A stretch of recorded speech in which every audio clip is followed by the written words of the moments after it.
We're moving on to another of today's top stories now. That's the Princess of Wales. Yeah, allegedly, Kate was spotted at her favourite farm shop in Windsor on Saturday with onlookers saying she looked happy, relaxed and healthy. It comes as royal sources suggest the future Queen will reveal the full extent of her surgery when she returns to public duties, potentially as early as next month. And we're still joined by political commentator Reem Ibrahim. Well, you know, this is quite clearly a staged appearance. You don't go to a Windsor Farm Shop without getting spotted if you're Kate, the Princess of Wales. So she goes there with the kids.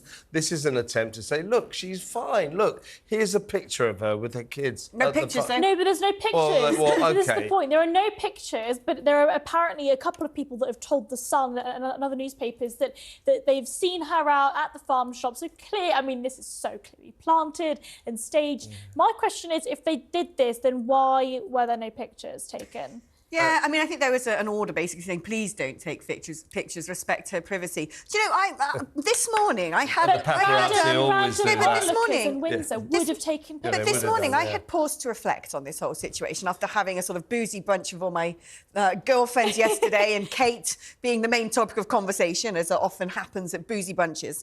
But this morning I woke up looking like a hammerhead shark because I have quite severe atopy. My eczema can hugely flare up for no discerning reason. And literally my eyelids swell up a lot, like I've been in the boxing ring with Mike Tyson. And so I didn't do the 9:30 show this morning. I took a shed load of antihistamine, sat under a fan and thought, there's no way I'm putting this fizzog anywhere near a camera. And who knows what Kate is going through, whether she's taking steroids, whether she's taking, you know, if she's had some sort of transplant and needs other medical. We don't know. Transplant? Oh, it's one of the theories that was discussed at brunch. We don't know that, No, nobody knows anything, right? And there might be, if you've had some very serious abdominal surgery, you'd imagine there's a sort of medical process that continues after that. And who knows what that medication is doing to that poor young woman. And if she wakes up in the morning looking anything like I looked this morning, then I don't blame her for saying I don't want to show my face. Yeah, I mean, there was a really great piece in The Telegraph, I think by Camilla Tomley, basically talking about the way in which the media have spoken about Kate over the last few weeks, the speculation around her health and also around her family, the whole saga with #Photogate, and you know, all of the saga around that, the sort of drama around her health and the kind of conspiracy theories that have been entirely fueled by it. Actually, if this is how we treat young women in the media, especially somebody that we all love and respect so much, like Kate, wonder why they feel as though they have to hide when they're going through something serious. Exactly right. So you can't blame the media. The media are bound to speculate. Of course. They're bound to pour petrol on the storm, as it were.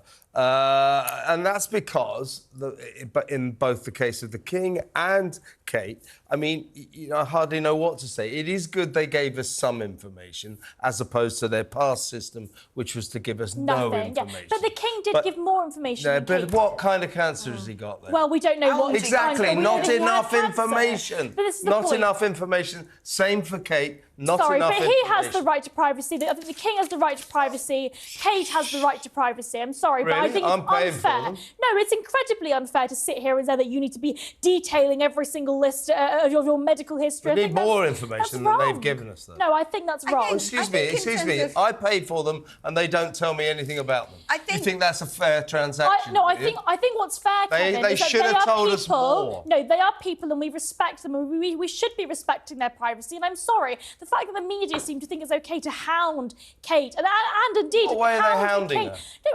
No, all of this conspiracy theories, pulling the photograph. Also, why don't they tell us more information? I think the problem we have here... Are you going to sit here and detail every list about you and your medical history?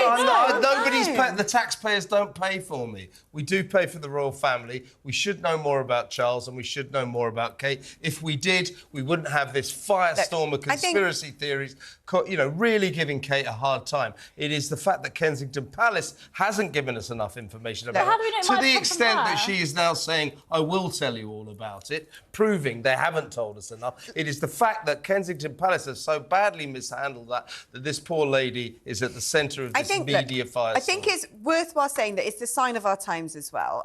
When the late Queen's father died, nobody even knew he had cancer. He had lung cancer. I don't think they'd even told him he had lung cancer. They didn't. So it was a great shock, and that's the way business was conducted. And I think if we didn't live in a modern digital world with social media and all the speculation and conspiracy theory and this ability to take photographs instantly and upload them instantly and track everyone everywhere they go and every second of the day, if we still lived in the sort of days of the pinhole camera and, you know, and a black and white photo, then all of this could be dealt with differently. And so it's very difficult. Kensington Palace is stuck between a rock and a hard place. I do think they've massively mismanaged this situation. Exactly. But I think it's fair to say I think the media in the United Kingdom have been really quite respectful of this situation. The foreign media haven't. Social media, American media, all over the place.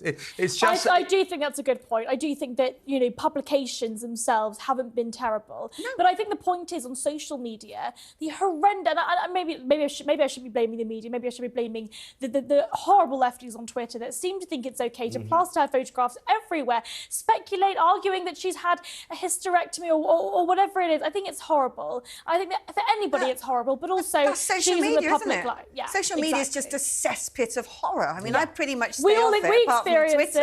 And my Twitter sort of mantra is I'm a broadcaster. I put things out there. I'm afraid I don't read the comments because some are probably very nice, others less so. I did reply to one comment this morning when I said I can't make the 9:30 show, and someone said, "Oh, you got a hangover again, have you?" And I was like, "No, actually, yes. I woke up with a giant face." Oh yeah, yes, I wish. I have. No, I woke up looking like a horror story. Yeah, look, they've got everybody's got a right to privacy to an extent, and the royals are the same as the next man, apart from the fact there is a sort of obligation. They have to share some stuff with us because we do pay for them, and quite clearly, and I'm not demanding give us every detail of your life, no, but quite clearly in the case of Kate and to a lesser extent the King, they've given us some information but not enough. This system of dribs and drabs, you can have this but you can't have that, it's clearly not good. It's not good enough. I completely disagree. I think that's fair. I think that it's completely fair for her to say I've had this surgery, but actually I'm not going to detail every single but she's going to though, isn't she? Well, but then again, that's her choice. When she wants to, when she's ready, when she feels able to, and when she's able to do that publicly, when she is re-engaging with her public duties, I think that's absolutely fair. You're very happy to just give them loads of money and let them do exactly well, what I mean, want. even no, so, we call the shots with the royal family. They're trying to maintain their brand. We give them money. They owe us more information. Look, I must admit on this one, I'm a little bit more with Reem, but that's because we intend to be empathetic. You're not journalists. I went to Cardiff Journalism School, the best in the country, thank you very much. I'm a journalist. I believe in disclosure, not secrets. I've got my journalism qualifications, worked for the BBC like and ITV. Act more like one.